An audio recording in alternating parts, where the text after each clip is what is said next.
sebagian ikhwan atau mungkin kita sendiri merasakan kita tidak pernah mendapatkan ilmu.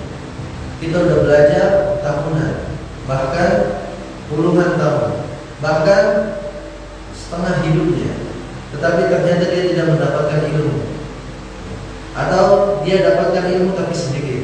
Bisa jadi celahnya di sini. Celahnya adalah dia tidak memperhatikan adab-adab ilmu, terlebih memperhatikan adab-adab gurunya. Oleh karena telah berlalu perkataan Yusuf bin Husain, bila adabi tafhamul ilma.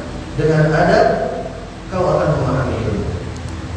Jadi jangan sampai kalau kita sudah belajar lama, tahunan, puluhan tahun, akan tetapi ilmu kita rasa masih cetek, gitu ya. Hasil ilmu yang kita cari itu masih kecil, gitu ya. Jangan sampai kita menyalahkan guru kita karena gurunya kurang bagus metode pengajarannya. Jangan sampai kita langsung menyalahkan buku yang diajarkan sama syekhnya. Akan tetapi kita harus mencurigai diri kita sendiri. Apakah kita sudah benar-benar menerapkan adab ilmu sehingga ilmu itu layak berada di diri kita atau tidak? Dan diantaranya ini yang paling penting adalah adab seorang penuntut ilmu kepada gurunya.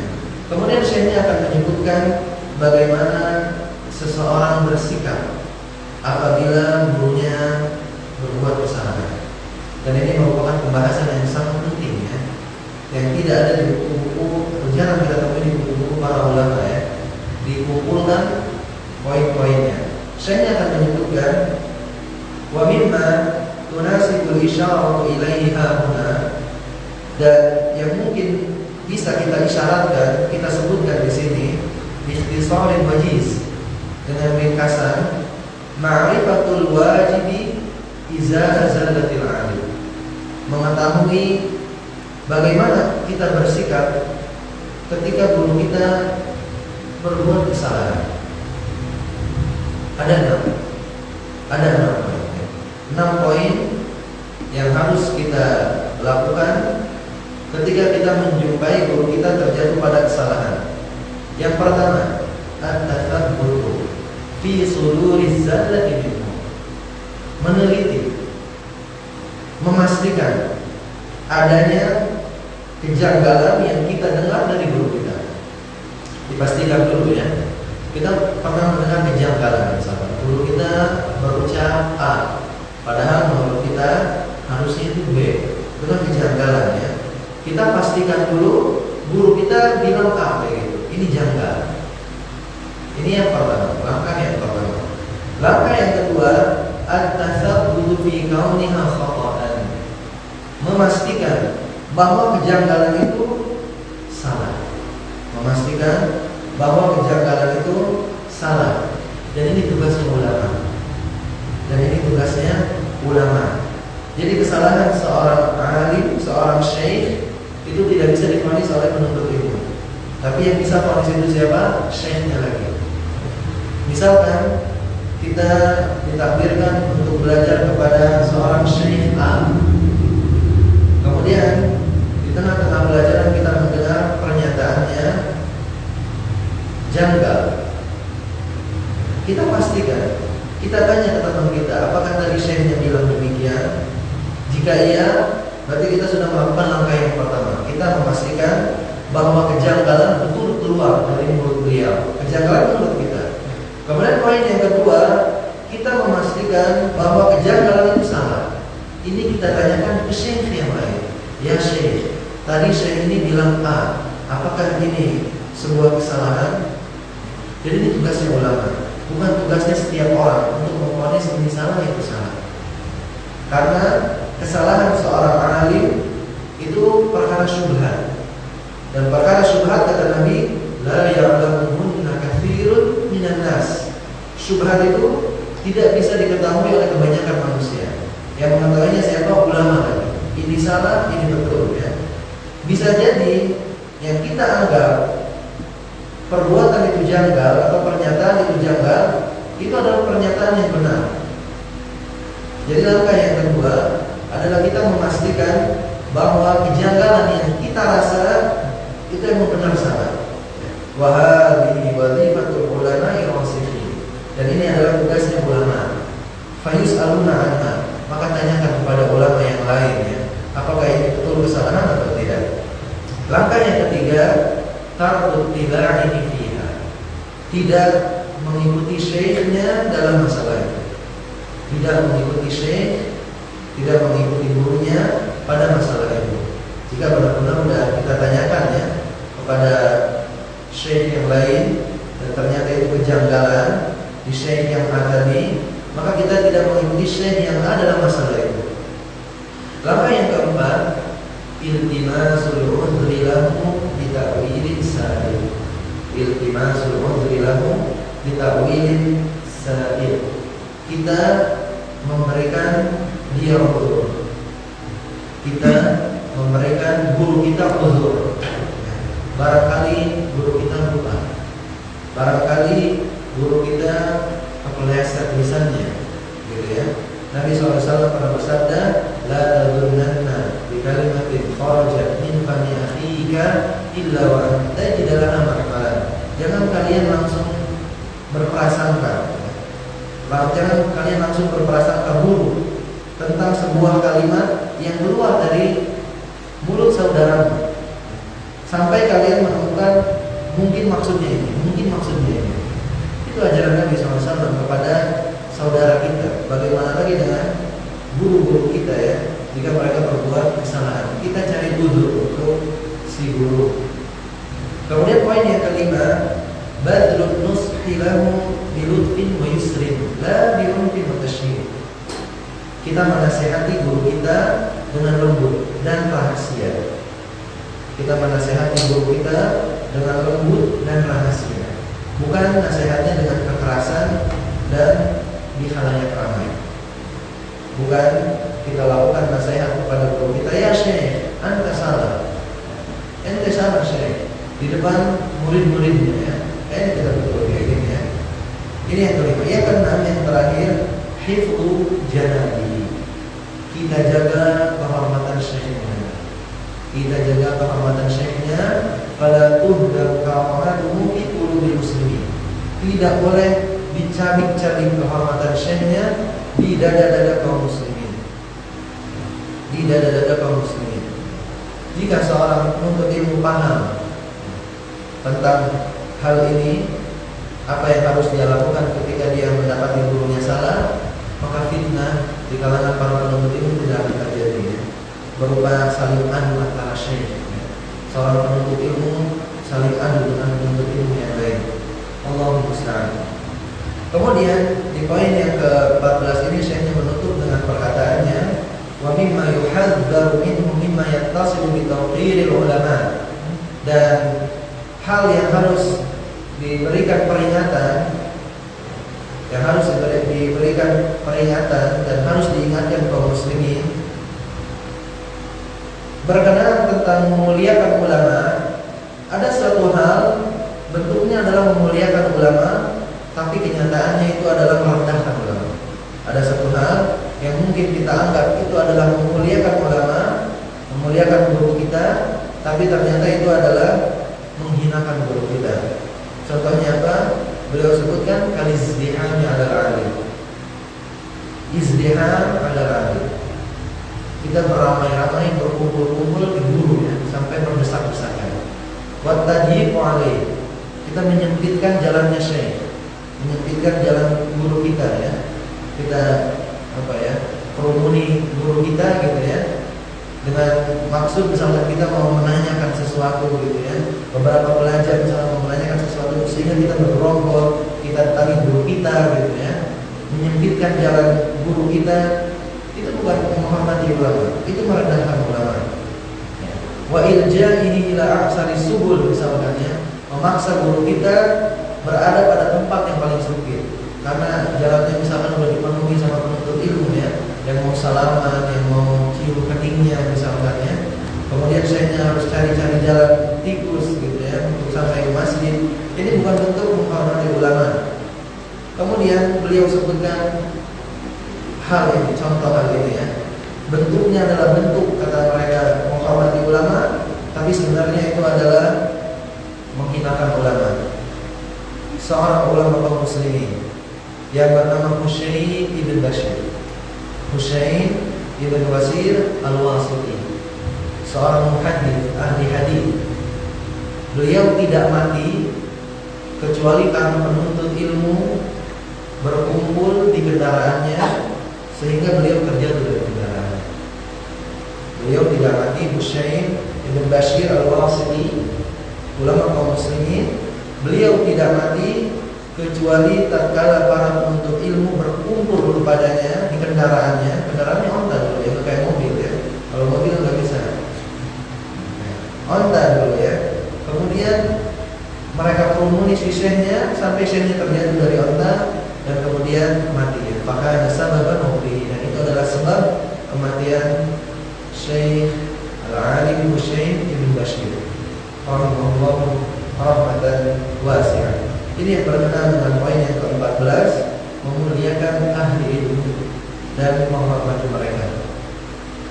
Kemudian saya lanjutkan poin yang ke-15.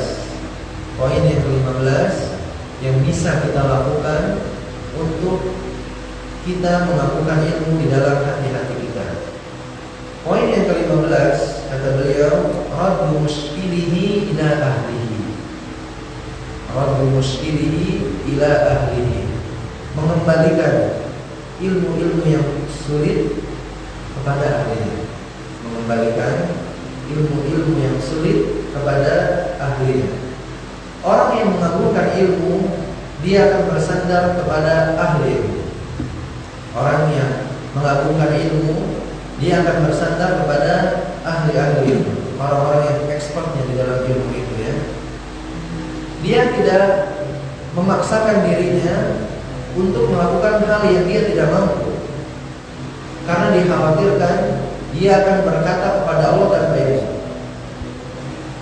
Seorang penuntut ilmu pemula ketika dihadapi pada ilmu yang sulit atau perkataan yang sulit, maka kita serahkan kepada ahli ilmu untuk memahami ilmu yang sulit itu.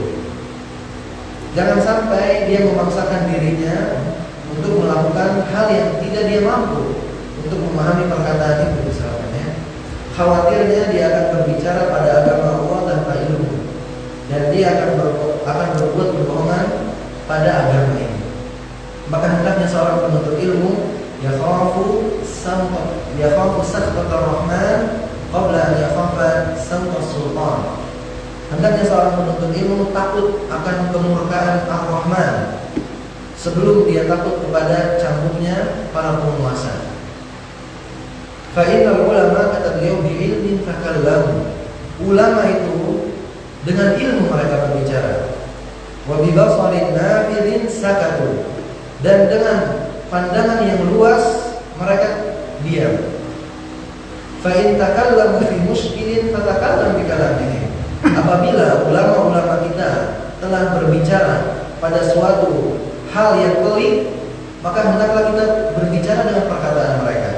Wa in sakatu anhu falyasa' kama wasi'ahu. Apabila ternyata pada masalah yang pelik ini mereka terdiam, maka hendaknya kita juga diam.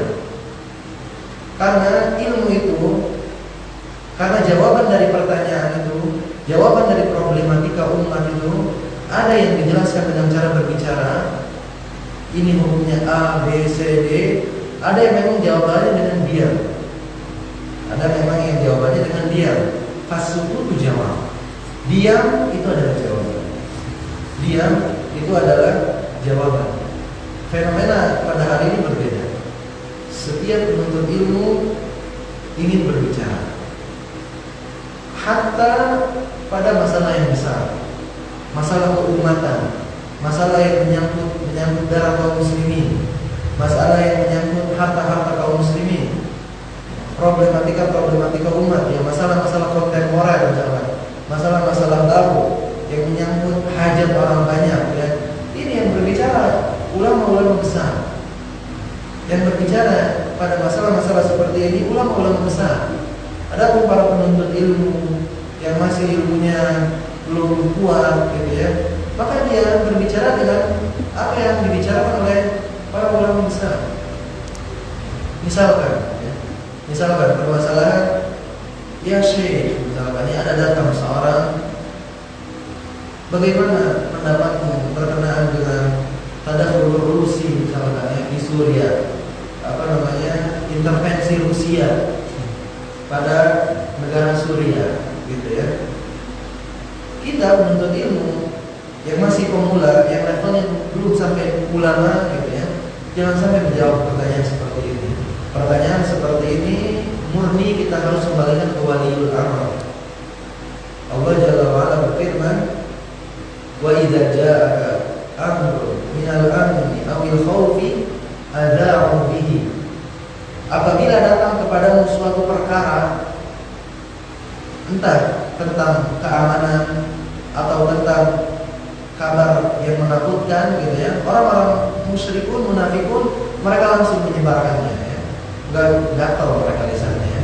Setiap berita yang mereka baca, setiap berita yang mereka dengar yang berkenaan dengan keamanan kaum muslimin atau yang sifatnya mungkin berita itu menakut-nakuti kaum muslimin, mereka tuh langsung menyebarkannya. Ini sifat orang munafikun. Lanjutannya ayatnya, walau radduhu ila ulil amri minhum la'alimahu alladziina yastanbituunahu minhum. Kalau mereka kembalikan kabar seperti ini yang bersifat keamanan atau yang bersifat menakuti kaum muslimin, kalau mereka kembalikan itu kepada waliul amr, maka itu lebih baik. Dan waliul amr siapa? As-sultan wal ulama. Wali amr yang dimaksud di ayat ini adalah penguasa dan ulama. Penguasa dan ulama. Jadi hendaknya kita bertakwa, ya, pada diri kita. Hendaknya kita tidak berbicara pada masalah-masalah yang menyangkut keumatan, yang menyangkut darah kaum muslimin, yang menyangkut harta-harta kaum muslimin, bagaimana hukumnya, ya. Misalnya ada masalah-masalah kontemporer, ya, bagaimana hukum ini, bagaimana hukum ini, dan itu masalah yang besar, gitu ya, di kalangan umat Islam. Maka hendaknya penuntut ilmu menyerahkan masalah itu kepada para ulama. Kita tahu Umar radhiyallahu anhu, apabila terjadi masalah baru yang terjadi, apa yang beliau lakukan? Beliau kumpulkan akabir ahli Badar. Beliau kumpulkan pembesar-pembesar ahli Badar. Beliau kumpulkan pembesar-pembesar ahli Badar, karena beliau kedatangan masalah yang baru dalam agama Umar yang kalau dia jalan setan lari di jalannya. Umar gak berani bilang sendiri, Umar gak berani jawab sendiri, ya. Tapi Umar kumpulkan musyawarah dengan pembesar-pembesar ahli Badar untuk mencapai hukum perbuatan tersebut. Tahan dulu, ya.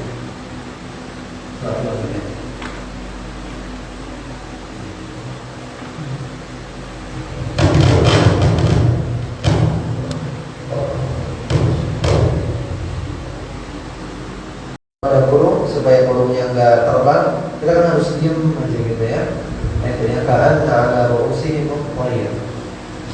Fa'ala talibil ilmi an ya'rifa li majalisil ilmi haqqaha. Maka sudah sepantasnya seorang penuntut ilmu mengetahui hak-hak majelis-majelis ilmu. Fayajlisa fiha jilsatal adabi. Maka hendaknya dia duduk di majelis ilmu dengan duduk yang penuh adab. Wa yusdiya ila syaikhi nadhiran ilaihi. Dan hendaknya dia mendengarkan ke syekhnya, ke gurunya, sambil memandang syekhnya. Fala yaltafitu anhu min ghairi darurah. Dan dia tidak berpaling dari syekhnya kalau tidak ada keperluan. Wala yaqtaribu li dhajjatin yasma'uha. Dan dia tidak ramai karena suara yang misalkan terdengar di majelis ilmu. Wala ya'bathu biyadaihi aw rijlaihi. Dan hendaknya dia tidak melakukan hal yang sia-sia dengan kedua tangan dan kakinya. Wala yastanidu bihadrati syaikhihi. Dan hendaknya dia tidak bersandar di hadapan gurunya. Wala yattaki'u ala yadihi. Dan hendaknya dia tidak bersandar dengan tangannya. Wala yukthiru tanahmuha wal haraka. Dan hendaknya dia tidak banyak bergerak dan banyak berdehem. Wala yatakallam ma'a jarihi, dan hendaknya dia tidak ngobrol dengan tetangganya. Wa idza 'atasa khafada sautahu, apabila bersin dia kecilkan volume bersinnya. Wa idza tatha'aba satara famahu ba'da raddihi jahdahu, dan apabila dia mau muak maka hendaklah dia tutup mulutnya setelah dia berusaha untuk tidak memuak. Ini adab-adab yang harus kita perhatikan ketika kita berada di majelis-majelisnya ilmu, ya, supaya ilmu yang mereka sampaikan itu bermanfaat untuk kita. Kemudian Syekhnya mengatakan wa yanzamu ila tawqiri majalisil ilmi ijlalu awliyatihi, dan masuk kepada adab-adab memuliakan majelis ilmu adalah memuliakan wadah-wadah ilmu, yang ilmu dijaga di dalamnya. Dan yang paling tombaknya adalah wa imaduhal kutub, dan tombak wadah-wadah ilmu adalah buku. Fallaiqu bi talibil ilmi shawmu kitabi, harusnya penuntut ilmu menjaga bukunya, wa hifdhuhu, menjaganya, wa ijlaluhu, memuliakan bukunya, wa li'tina'u bihi, dan memperhatikan bukunya. Fala yaj'aluhu sunduqan yahshuhu biwadaihi, jangan sampai dia jadikan bukunya kayak tempat penyimpanan. Tempat penyimpanan itu misalnya ini buku, ya, di sini uang, di sini kertas lagi, di sini KTP misalkan, ya, tidak layak, ya. Fala yaj'aluhu sunduqan yahshuhu biwadaihi, jangan dia jadikan buku sebagai tempat penyimpanan. Wala yaj'aluhu buqan, dan jangan dia jadikan bukunya sebagai trompet. Ya, putar ini, ya. Tiu. Nah, ya. Wala yaj'aluhu buqan. Wa idza wada'ahu bi lutfin wa inayah, dan kalau dia mau menaruh bukunya, taruh bukunya dengan penuh kelembutan dan perhatian. Ini buku, ya. Buku itu wadahnya ilmu. Diceritakan ada sebuah kisah Roma Ishaq ibn Rahawayh. Ishaq ibn Rahawayh pernah melemparkan buku yang ada di tangannya. Kemudian Al-Imam Ahmad bin Hanbal melihat perbuatan itu dan beliau marah. Lalu beliau berkata dengan perkataan yang cukup tinggi, "Ahakadha yuf'alu bi kalamil abrar?" Apakah seperti ini? Apakah seperti ini perkataan orang-orang mulia diperlakukan? Buku maksudnya. Apakah kita melakukan buku seperti ini, dilempar gitu, ya, buku? Kemudian Syekhnya tutup poin yang ke-16 ini, wala yattaki'u 'alal kitab, dan janganlah dia jadikan buku itu sebagai sandaran. Buku jadikan bantal, ya. Buku dijadikan tempat nyender gitu, ya. Aw yadh'u inda qadamai, jangan dia taruh bukunya di antara kedua kakinya, menjulur kakinya, ya, kemudian bukunya ada di antara dua kakinya. Wa idza kana yaqra'u fihi 'ala syaikhin rafa'ahu 'anil 'ardi, apabila dia baca buku itu di hadapan syekh, gurunya, maka dia angkat buku itu dari tangan. Wa hamalahu biyadayhi, dan dia bawa buku itu dengan kedua tangannya. Ini poin yang ke-16 berkenaan dengan adab-adab di dalam majelis-majelis ilmu dan adab-adab yang berkenaan dengan wadah-wadah ilmu, dan yang dimaksud di situ adalah buku. Ternyata kita nggak bisa habis. Panjang. Lanjut datang aja. Cakap. Kita coba sampai sini, kita terhenti di poin ke-17. 17. Tadi 16, insyaallah mungkin